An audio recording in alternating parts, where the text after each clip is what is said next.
Ouais, Steve pour Dédé dans le Var. Tu me reçois bien fort et clair? Ouais, bah écoute, le Jackie là qui était au rembobinage de la VAR, hein, tu me le viens. Fils du patron ou pas, j'en ai rien à foutre, ça dégage. Tu rigoles ou quoi? Plus de 45 minutes pour trouver un extrait sur une bande, il était sur VHS ou quoi? J'ai Longoria qui m'a envoyé des SMS, il a pris un PV, il était garé en double fil, c'était pas prévu. Allez hop, ça dégage, je vais rien savoir. Pour la semaine prochaine, il faudra en fournir un à Sampaoli, carton rouge direction tribune. Bien joué, Georges. Salutations à toutes et à tous, Steve, supporter of Marseille. J'espère que vous allez bien. Ici, on parle foot. Si tu es nouveau sur la chaîne, je te souhaite bien entendu la bienvenue. On va débriefer ensemble ce match. OM, SCO d'Angers, 37e journée de Ligue 1, victoire compliquée dans les arrêts de jeu de nos Olympiens, 3-2. C'est parti. Tout d'abord, cette vidéo est sponsorisée par mon partenaire principal que tu connais, l'application OneFootball. C'est l'application numéro 1 mondiale pour l'actu du football, les directs de match, les notifications en temps réel. Moi, je l'utilise au quotidien, je l'utilise pendant les matchs pour voir les statistiques. Elle est téléchargeable gratuitement via le lien que je te mettrai en description de la vidéo sur Android ou iOS. Tu choisis les équipes favorites que tu veux suivre et tu auras au quotidien en notification l'actu de tout ce qui se passe pour les clubs ou l'équipe nationale que tu as choisi. Alors, le débrief, Sampaoli nous repropose son 3-5-2 classique, Mandanda dans les buts. Bon, Steve, je suis assez mitigé. D'abord parce que bon, il a fait certains beaux arrêts, dont cette manchette en deuxième mi-temps, il allait chercher, il allait se détendre. Et puis il y a ce deuxième but qu'on prend, le but égalisateur d'Angers, où il loupe complètement sa sortie. Pour moi, il aurait dû mettre les points. Bon, tu me diras, ça va vite, il faut vite prendre une décision. Il se tape avec Sakai, il perd le ballon. Et à cause de ça, Angers revient à 2-2, ça aurait pu nous être fatal. Hormis ça, Mandanda qui a été assez bon sur sa ligne, quelques arrêts, sortie aérienne, jeu au pied, correct, rien à dire. La défense centrale, donc c'était Kaletakar, Alvaro et Sakai à droite. Des trois, celui que j'ai préféré, c'est Sakai, qui a même failli être buteur en première mi-temps sur une tête ultra puissante, bien détournée par le gardien. Bon apport défensif, il a soulagé le couloir droit quand Liro l'a monté. Donc un match correct de Sakai qui retrouvait une place de titulaire. Alvaro Kaletakar, le moins bon, le moins dégueulasse des deux, Alvaro, ça a été. Quelques interceptions, mais très discret. Kaletakar, lui, j'en ai vraiment marre. Tu sais quoi, Winnie l'ourson, il va vite falloir que tu quittes le club. Tu prends aucun risque. Tu joues toujours latéralement ou en retrait. Tu t'es fait enrhumer quelques fois. Tu es un plot. Tu as perdu toute ta puissance, tu fais que râler, mais tu n'es pas irréprochable. Donc ouais, j'aurais préféré Perrin, par exemple, avec Alvaro et Sakai sans problème. Donc voilà, je souhaite la vente de Caleta-Car très rapidement. Les latéraux, ben, c'était Lirola et Enrique. Je vais commencer par Enrique qui au début du match a perdu quelques ballons, des petites fautes techniques, mais qui s'est vite rattrapé, de la percussion, des dribbles. Il a ce truc de vouloir bien faire, donc il est très juste après dans ses passes. Il a donné deux trois bons ballons qui auraient pu se transformer en passes décisives. Donc ce que je vous répète encore une fois, les stats des fois d'un joueur sont faussées car il va faire de super matchs, il va donner de super ballons. Et des fois, ben, l'attaquant ne convertit pas, notamment en première mi-temps où il donne ce bon ballon à Milik qui frappe sur le gardien. Mais voilà, un Enrique qui a fait un match plein, qui a été remplacé par Amavi vers la fin du match, à 10 minutes de la fin, en poste pour poste. Lirola, de l'autre côté, ben écoute, Lirola, j'ai envie de te dire, tu vois, c'était un match contre l'homophobie. Eh ben, tu vois, moi, si j'étais homosexuel, il n'y a pas de problème, eh ben, j'aimerais avoir un rapport avec Lirola, carrément. Ah ouais, j'en ai rien à foutre. Non, le mec, il est trop fort. Le type, il te donne un centre au cordeau millimétré sur la tête de Milik, donc qui ouvre le score. Et encore que, je te dis, ce gardien Bernardoni, il nous a fait transpirer. Il en a sorti quelques-unes. Et en plus, la tête de Milik, sincèrement, il a dévié presque. Moi, j'ai cru qu'il avait sorti, tu vois. Donc, non, Lirola, super centre. Quelques temps après, il a un ballon qui lui arrive dans les pieds dans la surface. Il met une grosse frappe lourde qui partait pour aller sous la barre et encore sorti par Bernardoni. Donc, Lirola, c'est une passe D et presque, on va dire, et presque un but parce que c'est pas lui qui loupe sa frappe, c'est Bernardoni qui fait un super arrêt.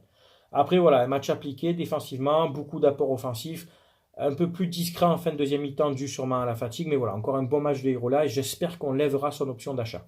Les milieux de terrain, c'était Camara, Rongier et Thauvin. Donc Camara en rôle de sentinelle. Il y a eu du très bon, comme il y a eu aussi du mauvais et du déchet, quelques passes ratées, mais pas mal d'interceptions, du combat, il n'y a pas de problème. Un Camara qui a donné quelques ballons en profondeur, qui a soulagé la défense, et un Camara des fois aussi fautif sur des relances et qui a aussi commis quelques fautes. Rongier, ben, j'ai pas aimé son match. En première mi-temps, discret, quelques petits ballons grattés, puis en deuxième mi-temps, il a disparu. Pareil, il tente rien.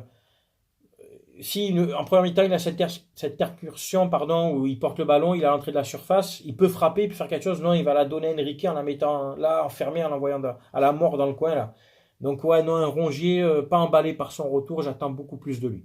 Thauvin, première mi-temps assez bonne, de bons ballons distillés aussi, des dribbles, de la percussion, il a voulu bien faire, c'était son dernier match à Florian Thauvin. Mais une frappe sortie par Bernardoni, quelques centres, mais des fois pas très bien ajustés. Puis en deuxième mi-temps, il a disparu. Euh, Fantomatique au milieu de terrain, il avait très peu de ballons, il n'en a récupéré pas beaucoup. Remplacé par Dieng dans les 10 dernières minutes. Donc voilà, dernier match de Thauvin, c'est dommage que tu partes pas sur un but. Au moins, bon, malheureusement dans un vélodrome vide qui n'aura pas pu t'acclamer. Je te souhaite bonne continuation et bonne route au Mexique. Les joueurs offensifs, Payet et Milik.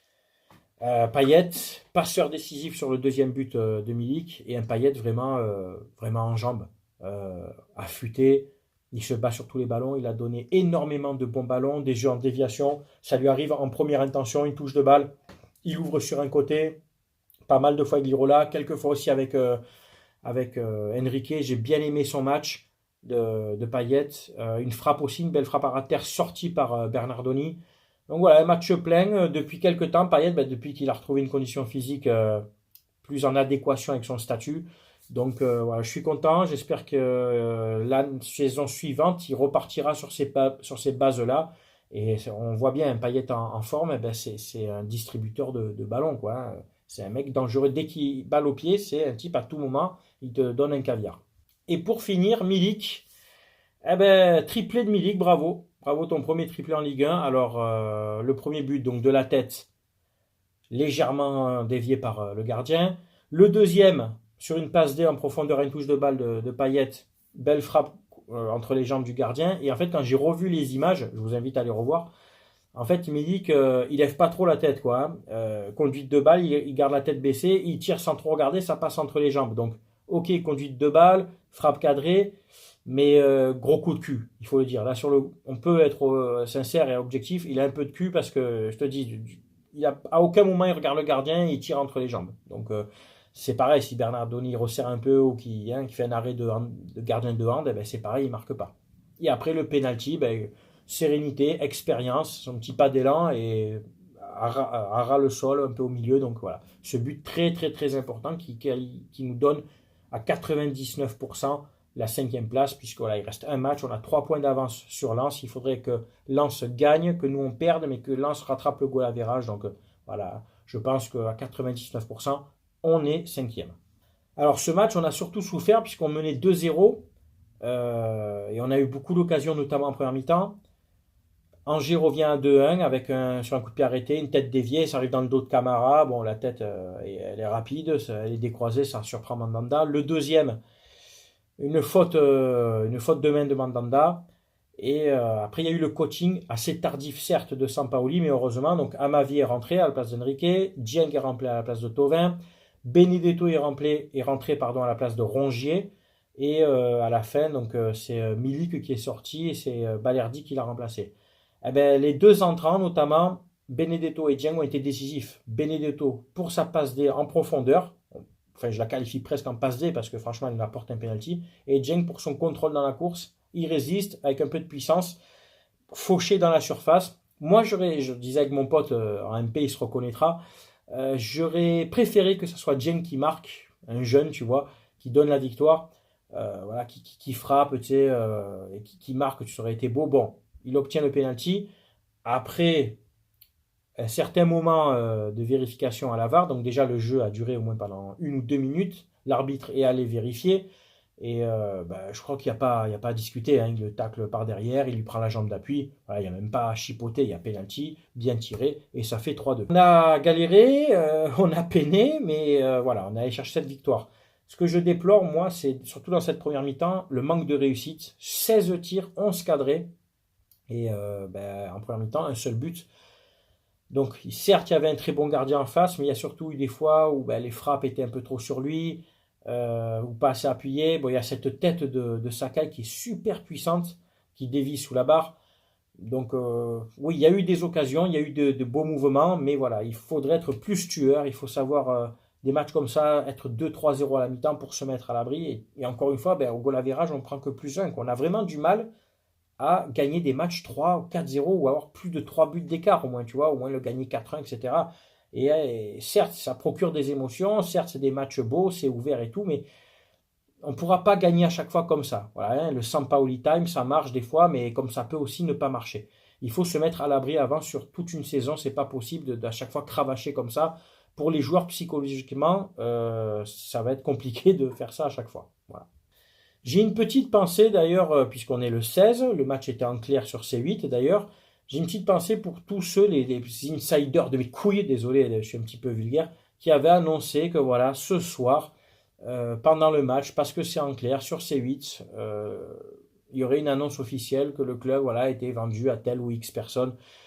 Vous parlez encore en vous prenant pour des gens qui savent tout, qui ci, que ça. Restez à votre place, s'il vous plaît. Voilà, il n'y avait rien de particulier. C'était en clair, c'était sur C8. Il n'y a pas eu d'annonce, il y a eu peut-être demain, mais en tout cas, ce soir, non, c'était en clair parce que voilà, Canal a voulu offrir le match pour faire de l'audience, etc. Et c'est tout. Et à chaque fois, les mecs te disent, bon, ben finalement, ils vont le reporter, ils vont décaler, ça sera au prochain match. Ah ben non, ça sera en fin du mois ou peut-être avant le début de la saison suivante. En fait, dites-le clairement, vous savez rien. C'est tout pour ce débrief. C'est bien entendu à vous maintenant de commenter, de donner votre avis. Tu sais qu'avec moi, on respecte les avis de chacun, que tu sois supporter de Marseille, d'Angers ou d'autres clubs. Comme d'habitude, tu le sais, je lirai tous vos messages, j'en répondrai au maximum. Et voilà, je vous souhaite à tous de passer une excellente semaine. Portez-vous bien. C'était Steve, supporter of Marseille. Merci d'avoir regardé ma vidéo. À très bientôt. Ciao, ciao tout le monde.